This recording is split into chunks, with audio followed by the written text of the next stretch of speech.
एवढी घाई नेमकी कशाची होती? इतक्या घाईघाईमध्ये शपथविधी करण्याची नेमकी गरज तरी काय होती? सुनेत्रा पवार यांचा उपमुख्यमंत्रीपदी शपथविधी होत असताना राज्यभरातून अनेक जण हा प्रश्न विचारत होते. उपमुख्यमंत्रीपद हे जर संविधानिक पदच नाहीये, सरकारही भरभक्कम परिस्थितीत होतं, तर मग घाई का, असा या प्रश्नाचा सूर होता.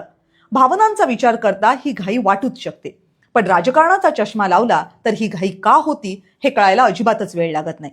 यातला पहिला मुद्दा, घाई केली नसती, अजून वेळ घेतला असता तर अजित पवार यांच्या अकाली निधनाच्या दुःखाचा भर कमी होताच राष्ट्रवादी काँग्रेसचं नेतृत्व शरद पवारांकडे द्या ही मागणी पुढे येऊ लागली असती.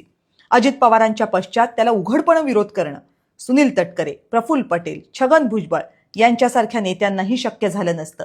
पक्षाचे सूत्र शरद पवारांकडे जाणं म्हणजे सुप्रिया सुळे, रोहित पवार यांच्याकडे सूत्र जाणं. राष्ट्रवादीच्या काही आमदारांना कदाचित ते मान्यही झालं असतं, पण सत्तेची चव अजिबात बिघडू न देणाऱ्या राष्ट्रवादीच्या बऱ्याच नेत्यांना ते मुळीच नको होतं.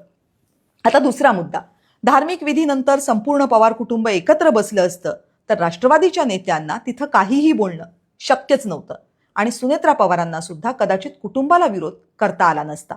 तातडीनं शपथविधी करून राष्ट्रवादीच्या नेत्यांनी ही शक्यता आणि परिस्थिती संपवून टाकली.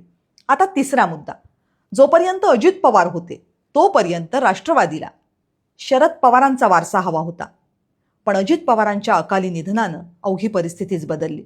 आता राष्ट्रवादीच्या नेत्यांना शरद पवारांचा नाही, अजित पवारांचा वारसा हवा होता. त्यातूनच सुनेत्रा पवारांच्या नावाची निवड झाली. वेळ घेतला असता तर सुनेत्रा पवारांच्या नावाला पर्याय उभे राहू शकले असते. सुनेत्रा पवारांना अनुभव नाही हा मुद्दाही वरचढ ठरू शकला असता. त्यासाठी राष्ट्रवादीच्या नेत्यांनी आपल्या पक्षाकडचं सगळ्यात महत्त्वाचं खातं, अर्थ खातं, त्याचाही सहज बळी दिला. पण तातडीच्या शपथविधीनं राष्ट्रवादीच्या प्रमुख नेत्यांसाठी पुढची वाटही मोकळी करून दिली आहे. तातडीच्या शपथविधीची चाल शरद पवारांना अजिबात आवडली नाही हे कळायला काही तासही लागले नाहीत. सुनेत्रा पवारांना उपमुख्यमंत्री करण्याच्या निर्णयाबद्दल मला काहीही माहीत नाही असं शरद पवारांनी पत्रकार परिषद घेऊन सांगितलं, आणि तेही शपथविधी व्हायच्या आधीच. आणि तिथंच भविष्यामध्ये दोन्ही राष्ट्रवादी काँग्रेस एकत्र येण्याच्या शक्यता जवळपास मावळल्या.